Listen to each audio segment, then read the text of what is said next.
Pope Francis wants Israel investigated for genocide when Rome is guilty of far worse.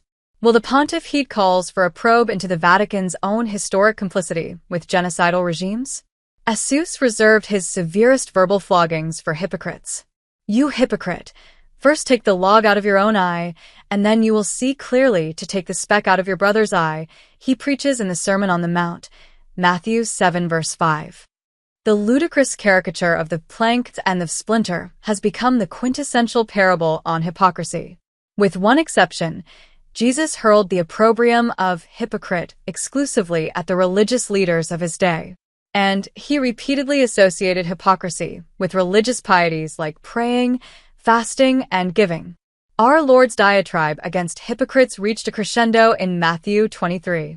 In the fortissimo of an Old Testament prophet, he cried out, "Woe unto you, scribes and Pharisees, hypocrites," 8 times in the chapter. Hypocrisy is the failure to practice what you preach, which is what the religious leaders of Jesus' day were guilty of. So when Pope Francis called for an investigation of Israel's genocide in Gaza in his latest book, Hope Never Disappoints, Pilgrims Toward a Better World, leading voices responded by asking why he had failed to probe the Catholic Church's own complicity with genocidal regimes, as I reported for the stream. In essence, they were accusing Francis of hypocrisy, pot-calling the kettle genocidal. The Pope's statement not only smacks of ignorance of the history and meaning of the word genocide, it also ignores the Vatican's own long and continuing history of complicity in genocides and its ongoing paternalistic colonialism in developing countries, novelist Mari Serebrov told the stream. Rather than impugning Israel, Pope Francis needs to clean up his own house, sweeping it of all vestiges of avarice, colonialism, and genocide, she added. Francis not only has it wrong, the Vatican has a long history of complicit behavior with genocides, observed the Reverend Job Serebrov, an Orthodox Jew who came to faith in Jesus and an attorney, chancellor, and archdeacon in the Anglican Church of America. Holocaust survivor Edith Bruck, 93-year-old Hungarian-born Jew who survived the death camps of Auschwitz, Dachau, and Bergen-Belsen concentration camps, responded to Francis by pointing out that committing genocide is something Hamas wants to do, noting that Hamas has said it wants to wipe out all the Jews in the entire world. Investigate Hamas for genocide? Will Francis call for an investigation into Hamas's genocidal goals? For it is Hamas, not Israel, that has explicitly expressed its intent to destroy, in whole or in part, a national, ethnical, racial, or religious group, which is the very definition of genocides as per the 1948 UN Convention on the Prevention and Punishment of Genocide. On the basis of the above convention, the International Association of Genocide Scholars, IAGS, unequivocally concluded that Hamas's October 7, 2023, attack on Israeli civilians was an act of genocidal violence. The 1988 founding charter of the Covenant of the Islamic Resistance Movement, Hamas, begins by quoting the founder of the Muslim Brotherhood, Imam Hassan al-Banna, "Israel will exist and will continue to exist until Islam will obliterate it, just as it obliterated others before it." Its genocidal intent could not be more clearly stated. There are 10 references to the Jews in the charter, which has been muted in the 2017 revised version in an attempt to rebrand the terrorist outfit as slightly less anti-Semitic and genocidal, according to the IAGS. Hamas intentionally uses the term Jews and not Israelis, noting, "Our struggle against the Jews is very great and very serious." The charter is unapologetically theological and cites the Quran 30 times, and Hadith to legitimize its genocidal mission. Islamic eschatology calls for the annihilation of the Jews, and the charter cites the Hadiths of al-Bukhari and Muslim calling for the genocide of the Jews. The Prophet, Allah bless him and grant him salvation, has said, "The day of judgment will not come about until Muslims fight the Jews, killing the Jews, when the Jew will hide behind stones and trees. The stones and trees will say, 'O Muslims, O Abdullah, there is a Jew behind me, come and kill him.'" Article 13 of the Charter states, "There is no solution for the Palestinian question except through jihad. Initiatives, proposals, and international conferences are all a waste of time and vain endeavors.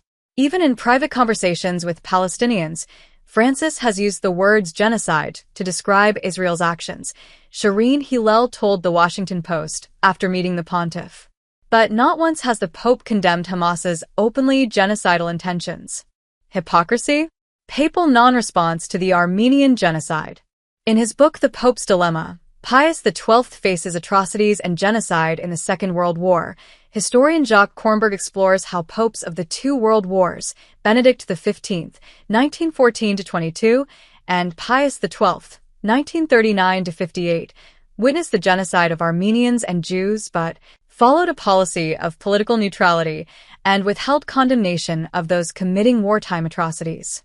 Whereas the controversy over Pope Benedict XV's response to the Armenian genocide of 1915, or Pius XI's response to the use of mustard gas against civilians during the Italian conquest of Ethiopia, Kornberg asks, noting that the Armenian genocide virtually destroyed the Armenian Catholic Church. In September 2023, Azerbaijan carried out a lightning offensive on Nagorno-Karabakh, also known as the Republic of Artsakh, forcing virtually the entire population of some 120,000 indigenous Christians to flee to neighboring Armenia. There is no place for genocide at the Olympics. Christian Solidarity International stated, urging the International Olympic Committee to exclude Azerbaijan from the upcoming Summer Games. But Francis timidly called for dialogue between Azerbaijan and Armenia and endorsed Azerbaijan's oligarchy by conferring a papal knighthood on Azerbaijan's Vice President Merabin Aliyeva, who is the wife of President Ilham Aliyev. Elsewhere, I have explored the way Francis has legitimized Azerbaijan's anti-Christian genocidal oligarchy in exchange for its undisclosed financial support of the Vatican. Hypocrisy? Francis's silence on Islamic genocides. Since 2000, Islamic outfits like Boko Haram and Fulani jihadists have slaughtered more than 62,000 Christians in Nigeria. Genocide Watch has classified the systematic massacre as genocide. The International Alliance Against Genocide lists Nigeria's among 14 ongoing genocides in the world. It is an anti-Christian genocide. Francis's response? Crickets. The perpetrators' declared intent to eradicate the Christian community in the Middle East and Africa has led to several parliamentary declarations in recent years that the faith group has suffered genocides according to the definition adopted by the UN, according to a 2018 report commissioned by Britain's Ministry of Foreign and Commonwealth Affairs. Far from condemning the genocides which are perpetrated exclusively by Islamic groups in these countries, Francis has signed what virtually amounts to a concordat with the hardline leader of the Sunni Muslim world, Grand Imam Ahmed al-Tayyeb. Despite the fact that the U.S. government has designated China's ongoing atrocities against the Uyghurs as genocide under the 1948 Genocide Convention, not to mention that China is ferociously persecuting Catholics and Protestants as well, Francis renewed the Vatican's hugely controversial concordat with China in October. Not once has the pontiff called for a probe into Beijing's genocide. The Catholic Church has shamelessly collaborated with genocidal regimes over the decades. The Encyclopedia of Genocide and Crimes Against Humanity lists several examples of the Church's collusion, including its complicity in the 1994 Rwandan genocide, a country in which 62% of the population is Catholic. According to the International Criminal Tribunal for Rwanda, several Catholic clergy incited hatred against the Tutsi and moderate Hutu. In terms of the actual genocide, critics once again hold the Church directly responsible for inciting hatred, sheltering perpetrators, and failing to protect those who sought refuge within its walls, the encyclopedia notes. Rewriting history of complicity with genocidal regimes. Historian David Kurtzer's The Pope at War, The Secret History of Pius XII, Mussolini, and Hitler, written after the opening of the Pius XII archives in 2020, explores how Rome frenetically tried to cover up and rewrite the history of the Pope's collaboration with the Nazi and fascist genocidal regimes during the Second World War. Both collaborations were possible partly because of concordats the Vatican had signed with Hitler in 1933 and Mussolini in 1929. While Catholic apologists argue that the Pope had his hands tied during the war, they turn a blind eye to the dark history of the Vatican in aiding and abetting the escape of Nazi war criminals. Hitler's axis of evil was overthrown. Gerald Steinecker is one of many historians who has unearthed damning evidence to demonstrate that the Vatican Relief Commission for Refugees played a central part in the escape of Nazis and war criminals, as he documents in his work Nazis on the Run, how Hitler's henchmen fled justice. And yet, Francis has never called for an independent body to investigate the Church on any of these genocidal allegations. Hypocrisy is the ultimate power move. It is a way of demonstrating that one plays by a different set of rules from the ones adhered to by common people, remarks author Michael Schellenberger. Pope Francis should know. As Pope, his rule book states that he is answerable and accountable to no man. So forgive me, Papa. After all, who am I to judge?